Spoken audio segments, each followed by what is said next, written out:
Bonjour, moi c'est Jean Mako, directeur technique à Fonseca Cameroun.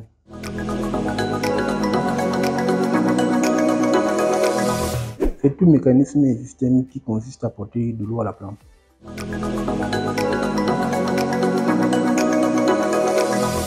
Comme système irrigation et ses composants principaux, c'est un système qui va d'un bout à l'autre. Dans un premier temps, dans un système d'irrigation, on doit avoir à la base un point d'eau, un filtre, une vanne, un tank et après les tuyaux principaux qui peuvent être plusieurs comme peuvent être un seul. Et après ces tuyaux principaux, on aura fait au gain, au tuyau secondaire pardon. Ces tuyaux secondaires peuvent aussi être plusieurs, mais naturellement pas avoir un tuyau secondaire, on peut avoir un système direct qui va directement de l'eau au tuyau principal. On peut maintenant avoir, comme je dis, un système associé à un tuyau principal qui par la suite aura des tuyaux secondaires. Et après ces tuyaux secondaires, on viendra fixer des rames. Les rames, c'est quoi? Ça peut être des gaines ou marchères qui sont un peu flexibles et qui ont des espacements différents entre 30 et 50 centimes. On peut aussi avoir des gaines un peu flexibles, rigides, qui sont associées aux cultures pérennes. D'autres, parmi lesquels on a des gaines aveugles qui n'ont aucun trou, auxquels on associe des goutteurs autorégulant. D'autres gaines, toujours dans la même lancée, sont des gaines aussi associées avec des goutteurs intégrés qui peuvent aussi varier de 50 à 75 cm. Et à la fin, on aura juste des bouchons de fin de ligne et quand tout est fixé, on passe à ce qu'on appelle le test.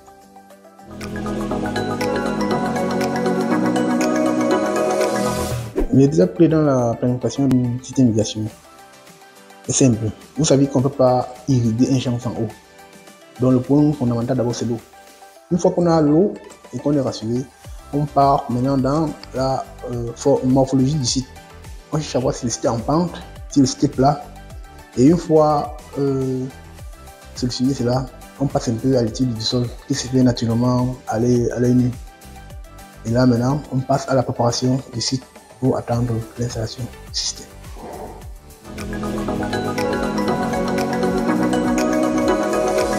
Ça dépend de la culture qui est présente sur le site ou qui doit être fait sur le site. Et à chaque culture correspond un type de système d'irrigation. Un exemple comme le maïs, on utilise plus le système par aspersion avant.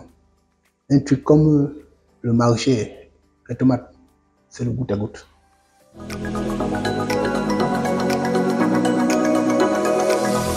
Et comme difficultés, ils sont énormes, que ce soit sur le plan climatique et sur le plan social et bien d'autres.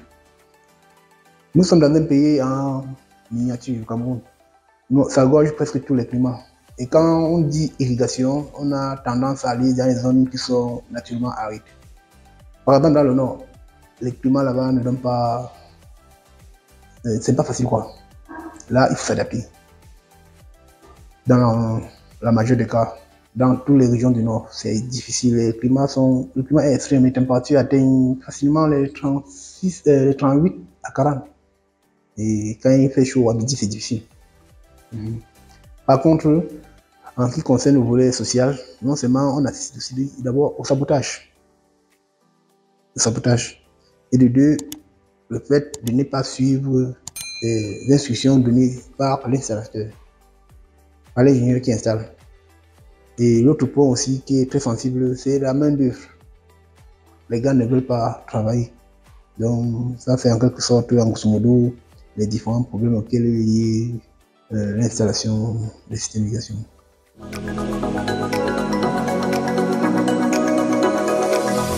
En ce qui concerne les difficultés liées à l'installation du système, à chaque installation, nous on se concentre plus sur la sensibilisation, que ce soit du personnel, employé et du client lui-même.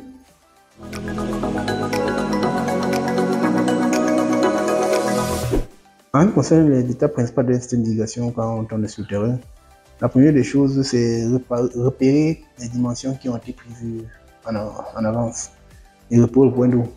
Une fois ces éléments pris en compte, on passe à l'installation des tuyaux principaux, puis des tuyaux secondaires et après à la fixation des rames. Après avoir fini toute cette étape-là, nous passons maintenant à l'installation de la motopompe, du filtre et de la vanne. Et une fois tout cela fait, on passe juste au test.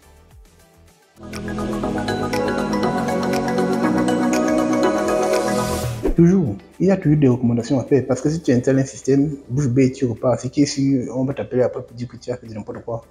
Ce qui fait que quand on installe un système, on sensibilise toujours le client ou le personnel sur le terrain par rapport au système qui a été mis sur pied.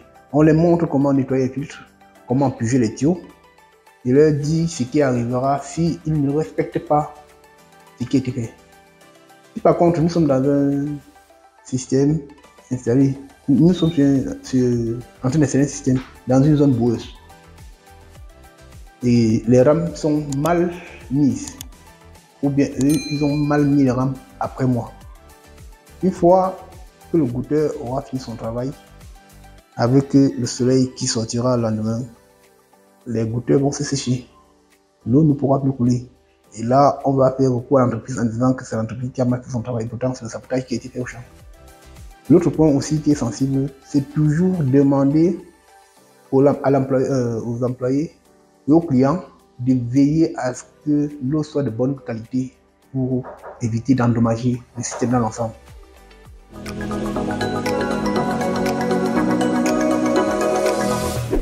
Bon, pour identifier et résoudre le problème courant dans une système d'irrigation, c'est très simple.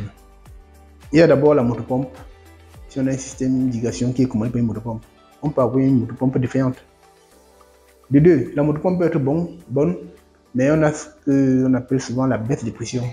La baisse de pression peut être ici due à la qualité de la motopompe elle-même, au bouchage des tuyaux, au bouchage aussi du filtre et aussi au non-respect de la purge des rames.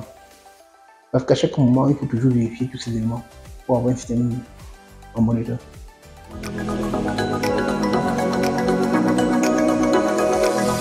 Oui, comme conseil que je pourrais donner, c'est simple. Chaque agriculteur doit chercher à installer un système d'irrigation.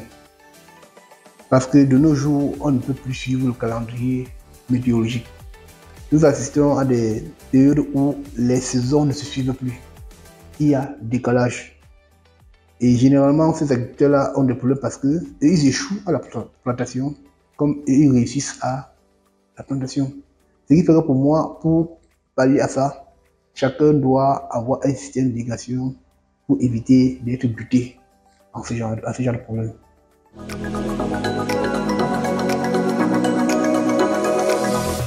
Comme point que abordé par rapport à l'irrigation, il faut déjà noter que l'irrigation à nos jours, surtout ici au Cameroun, est plus centrée sur le goutte à goutte et en petite partie l'aspersion. Et tout agriculteur qui pense aller loin avec l'agriculture ne peut se passer de ces deux systèmes. Parce qu'avec ces deux systèmes, tous ceux qui ont été installés sont, je dirais, ils sont ravis. Ils ont vu leurs chiffres augmenter. Ils ont vu leur coût de vie changer. Et aussi, c'est ainsi que leur coût de vie en changeant change aussi ceux de population. Parce qu'on est là en même temps en train de pallier à un problème qui n'est que lié au groupe démographique. Et avec ça, on est OK.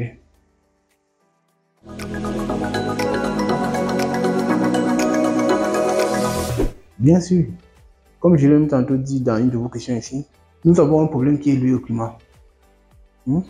Si les agriculteurs vont seulement se fier au climat, le problème d'agriculture en Afrique dans l'ensemble serait vraiment un problème très crucial. Avec le système d'irrigation qui est mis sur pied présentement, on ne tient plus compte des saisons de pluie et des saisons sèches. Quand tu te rassures que tu as un bon point d'eau, tu installes ton système et tu mets tout en marche.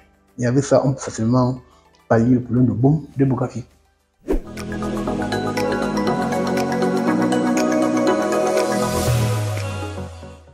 Stream Irrigation.